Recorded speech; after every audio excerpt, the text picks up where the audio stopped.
ভারত বনাম অস্ট্রেলিয়ার যে ওয়ানডে ম্যাচ গেল, সেই ওয়ানডে ম্যাচগুলোতে আমরা দেখলাম 3টি ম্যাচের একটা সিরিজ ছিল এবং এই সিরিজে 2টি ম্যাচ অস্ট্রেলিয়া জিতে এবং শেষ ম্যাচে কিন্তু রোহিত এবং বিরাট খুব ভালো পারফর্ম করলো, আর যার ফলে ভারত তৃতীয় ম্যাচে জয়লাভ করলো, মান সম্মান রক্ষা হলো ভারতের। আজ থেকে শুরু হতে চলছে টি-20 ম্যাচ অস্ট্রেলিয়ার সাথে টি-20 সিরিজ, এবং এই সিরিজটা মূল 5টি ম্যাচের সিরিজ হবে এবং এই ম্যাচের যদি 3টি ম্যাচ ভারত জিততে পারে তাহলে অবশ্যই কিন্তু এই সিরিজটা ভারত অবশ্যই আনতে চাইবে, কারণ ওয়ানডে সিরিজগুলো ভারত হারলো, এবার টি-20 সিরিজ যদি হারে তাহলে মানে সেটা খুব খারাপ ব্যাপার, কারণ এবার ক্যাপ্টেনও চেঞ্জ হবেন এবং টিমের মধ্যে অনেক প্লেয়ার বাইরে যাবেন, অনেক প্লেয়ার আবার ঢুকবেন, এমন বিভিন্ন কিছু ব্যাপার রয়েছে। তো আজকের এই ভিডিওতে আমরা আলোচনা করব বেস্ট 11 কী হবে। আজকের যে ম্যাচটা শুরু হবে মূলত ক্যানবেরাতে ম্যাচটা হচ্ছে অস্ট্রেলিয়ার তার যে জায়গাতে ভারতীয় সময় 1:45 মিনিটে 1:45 PM ম্যাচ শুরু হয়ে যাবে এবং আপনারা দেখতে পাবেন যে প্রথম টি-20 ম্যাচ অস্ট্রেলিয়া এবং ইন্ডিয়ার। তো এই ম্যাচের বিষয়ে বলার পূর্বে একটি কথা বলে দিই যে শ্রেয়স আইয়ার থার্ড যে ওডিআই ম্যাচ, সেই থার্ড যে ওডিআই ম্যাচে তিনি চুট পান, স্পিনের মধ্যে চুট পান, একটি ক্যাচ ধরতে গিয়ে তিনি কিন্তু পড়ে যান এবং বল সহ তিনি আঘাত পান এবং যার ফলে প্রথম অবস্থায় বলা হয়েছিল যে এতটা জটিল নয়, তবে পরে সেটা বোঝা যায় যে উনি খুব ভালো আঘাত পেয়েছেন এবং ব্লিডিং হয়তো ওনার ভেতরে রয়েছে। এই নিয়ে আমরা আলোচনা করব যে ওনার স্বাস্থ্য এবার কেমন আছে, বেস্ট 11 কী হবে, আজকের ম্যাচে বেস্ট 11 কী হবে। তাছাড়া রোহিত শর্মা এবং বিরাট কোহলিকে নিয়ে আলোচনা করব, কারণ শেষের ম্যাচটা কিন্তু বিরাট কোহলি খুব ভালো খেললেন, অবশ্যই সামনের 2টি তিনি .00 করলেন বিরাট কোহলির কাছ থেকে, এটা অবশ্যই আমরা আশা করি না, এবং তৃতীয় ম্যাচে অবশ্যই একটা 70+ একটা ইনিংস বিরাট কোহলি খেললেন এবং রোহিত শর্মা দুর্দান্ত ওডিআই ফর্মে চলে এসেছেন, 120+ তিনি রান কিন্তু করেছেন। তার সাথে সাথে আমরা এই বিষয়গুলো জানবো যে আজকের ম্যাচে কি হতে পারে না হতে পারে।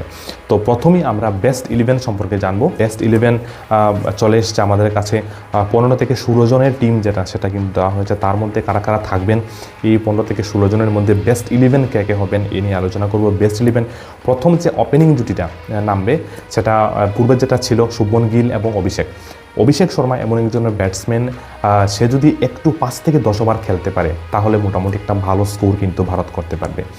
শুভমন গিল ওডিআইতে এত ভালো কিন্তু পারফরমেন্স করতে পারেনি, তবে টি-20তে আজ আমরা দেখব 1:45 থেকে ম্যাচ শুরু হবে এবং দেখব শুভমন গিল কী করে। তো প্রথম ওপেনিং 2 জন শুভমন গিল এবং অভিষেক, তারপর আসতে পারেন তিলক বা সুরিয়া। তো তিলক আমরা পাকিস্তানের এগেনস্টে আমরা দেখলাম যে দুর্দান্তভাবে এশিয়া কাপে সে খেললো এবং ম্যাচ উইনার হিসাবে কিন্তু বেরিয়ে এলো তিলক বর্মা। এবার টি-20 অস্ট্রেলিয়ার বিরুদ্ধে অস্ট্রেলিয়ার বাউন্সি ট্র্যাক দেখা যাক কী করে তিলক এবং সূর্যকুমার যাদব যেখানে ভালো ক্যাপ্টেন্সি ভালো করছে, কিন্তু যেখানে ব্যাটিংয়ের ব্যাপারটা সেখানে একটু সমস্যা রয়েছে, কারণ গত 1 বছর থেকে ওনার ব্যাটে কিন্তু রান আসছে না। তো সূর্যকুমার যাদব এই টি-20 সিরিজে সামনে বিশ্বকাপ চলে আসছে, সো এবার টি-20 এই যে অস্ট্রেলিয়ার সাথে সিরিজ সবথেকে ইম্পর্টেন্ট সিরিজ হতে চলছে, এই সিরিজে যদি সূর্যকুমার একটু ভালো পারফরমেন্স করে এবং তার ফর্মটা যদি ফিরে আসে তাহলে ভারতীয়দের জন্য ভালো। ক্যাপ্টেন্সি হিসেবে ঠিক আছে, কিন্তু একটু খেলতে হবে ওনাকে। তারপর শিবম দুবে এবং সঞ্জু স্যামসন। শিবম দুবে অত্যন্ত ভালো একজন ফিনিশার, আমরা গত যে পাকিস্তানের সাথে বা এশিয়া কাপ মূলত যেটা গেল সেখানে আমরা দেখতে পেলাম শিবম দুবে খুব ভালো খেলছেন এবং শিবম দুবের সাথে সঞ্জু স্যামসন উইকেট রক্ষক হিসাবে তিনি খেলবেন।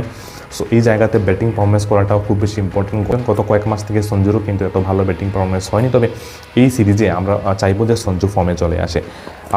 এই যে সিরিজগুলো হয় এগুলোর মধ্যে স্পেশালি টি-20তে আপনাকে যে অলরাউন্ডার রয়েছে, অলরাউন্ডার রাখা খুব বেশি প্রয়োজন। অলরাউন্ডারের দিক থেকে ভারত খুব বেশি এখানে ডমিনেট করবেন।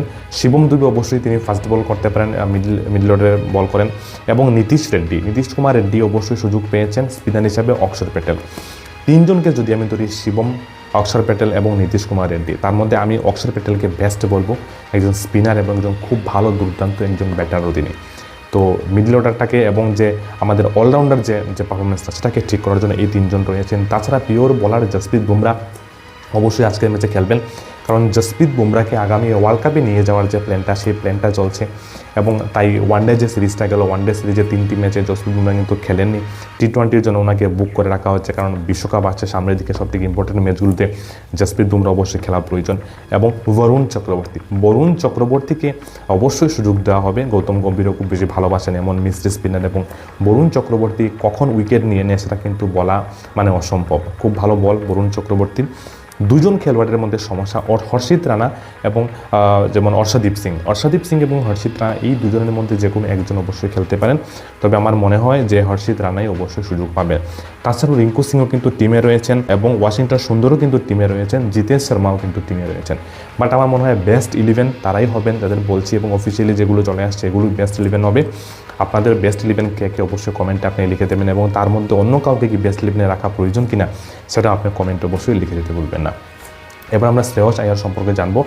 চিকিৎসকরা বলেছেন যে শ্রেয়স আইয়ার মোটামুটি সুস্থ রয়েছেন এবং আইসিইউতে উনি ছিলেন, যেখানে ওনার ইন্টারনাল ব্লিডিংয়ের কথা চলে আসছিল। সো ইন্টারনাল ব্লিডিংয়ের ক্ষেত্রে অনেকে বলছেন অপারেশন হয়েছে, অনেকে বলছেন অপারেশন হয়নি। এটা বিভিন্ন নিউ টেকনোলজির মাধ্যমে সেটা করা হয়েছে। সো শ্রেয়স আইয়ার হয়তো যে আগামী যে বিশ্বকাপটা আসছে T20-তে, সেটা হয়তো তিনি নাও খেলতে পারেন। মানে তার দুর্ভাগ্য বলবো কি, একবার প্রথম যখন ব্যথা পেলেন ইনজুরির জন্য, তিনি লাল বলে ক্রিকেটের টেস্ট ম্যাচ খেলতে পারেননি। তারপর ওডিআইতে উনি আসলেন এবং ওয়ানডেতেও অস্ট্রেলিয়ার বিরুদ্ধে লাস্ট ম্যাচে তিনি ব্যথা পেয়ে তিনি মাঠের বাইরে। এবার এই যে সিরিজটা আসছে, মানে শ্রেয়স আইয়ার অবশ্য T20-তে খেলানো হয় না তাকে, তবে ওয়ানডের জন্য একজনের বেস্ট খেলোয়াড়। তবে মনে হয় না যে 3 থেকে 4 মাসের মধ্যে ওনাকে সুযোগ দেওয়া হবে, বা তিনি মাঠে প্র্যাকটিস করলেও লাইভ ম্যাচে হয়তো তিনি খেলবেন। তো এই বিষয়গুলো রোহিত শর্মা এবং বিরাট কোহলি, রোহিত শর্মা এবং অ্যানাউন্স করে দিয়েছেন, রোহিত শর্মা বিভিন্নভাবে তিনি বলছেন যে এবার যে তিনি ফর্মটা দেখালেন, এটা 2027 বিশ্বকাপ অবধি অবশ্য তিনি খেলার ইচ্ছা, এবং শেষ বিশ্বকাপ খেলার পর হয়তো রোহিত শর্মা এবং বিরাট কোহলিও একটা খেলার সুযোগ রয়েছে। যদি তারা এর আগে যে ম্যাচগুলো হবে বা ঘরোয়া যে ম্যাচগুলো হবে, সেই ম্যাচ যদি ভালো পারফরমেন্স করেন, তাহলে অবশ্যই কোচ গৌতম গম্ভীর একতারি অবশ্যই বলে দিয়েছেন যে বয়স মাত্র একটা নাম্বার, যদি কেউ ভালো খেলে তাহলে অবশ্যই তাকে সুযোগ দেওয়া হবে। আর বিরাট এবং রোহিত ভারতের জন্য কী করেছে এটা আর কি বলবো। আমরা প্রত্যেকেই জানি যে কত কঠিন থেকে কঠিন ম্যাচ তারা জয়লাভ করেছে। আমার এখনও মনে পড়ে বিরাট কোহলি সেই ম্যাচ পাকিস্তানের বিরুদ্ধে, যেখানে লাস্ট 3 বলে ভালো একটা রান চাইছিল এবং লাস্ট বলে ছক্কা মেরে যেখানে বিরাট কোহলি পাকিস্তানের বিরুদ্ধে ম্যাচটা জয়লাভ করেছিল। মানে একেবারে রোমহর্ষক ম্যাচ ছিল সেটা। সো বিরাট কোহলির মতো খেলোয়াড় হয়তো ভারতবর্ষে আর দ্বিতীয় হবে কি না আমরা জানি না। তবে একবার বলা হয়েছিল যে সচিনের পরে যেমন বিরাট এলো, বিরাটের পরে যেমন শুভমন গিল আসছে, এইভাবে ভারত কিন্তু নতুন নতুন খেলোয়াড়দের তৈরি করছে। সো বিরাট কোহলি এবং রোহিত নিয়ে অনিশ্চয়তা অনেকই রয়েছে। তবে বিরাট কোহলি সম্পর্কে এতটা সম্ভাবনা না থাকলেও রোহিত শর্মা কিন্তু অবশ্যই আগামী বিশ্বকাপ খেলার পর তিনি কিন্তু রিটায়ারমেন্ট ঘোষণা করবেন। সো বেস্ট 11 আজ আমি এখানে বললাম। আরেকটা প্রেডিকশন, আমার যেটা প্রেডিকশন হবে সেটা বলবো যে অভিষেক শর্মা আজকের ম্যাচে 60+ রান করবেন। আর তিলক বর্মা 50+ রান করতে পারেন। সূর্যকুমার যাদব অবশ্যই ফর্মে আসা খুব বেশি প্রয়োজন, আশাবাদী অবশ্যই ফর্মে আসবেন। আর বলারের ক্ষেত্রে আমি বলবো যে যদি জসপ্রীত বুমরা 1 থেকে 2টি উইকেট অবশ্যই নেবে, অক্ষর প্যাটেল 1 থেকে 2টি উইকেট অবশ্যই নেবে। আর Shivam Dube as a allrounder performance অবশ্যই, যদি প্রথম বার যদি অস্ট্রেলিয়া ব্যাট করে এবং দ্বিতীয়বার যদি ভারত ব্যাট করে, তাহলে অবশ্যই শিবম দুবে একটা কী রুল সেখানে কিন্তু অবশ্যই নেবে। বন্ধুরা, আমাদের ভিডিওগুলো ভালো লাগলে অবশ্যই লাইক, শেয়ার এবং ফলো করবেন। আমাদের চ্যানেলটাকে সাবস্ক্রাইব করতে অবশ্যই ভুলবেন না এমন ক্রিকেট আপডেট পেতে। Thank you so much.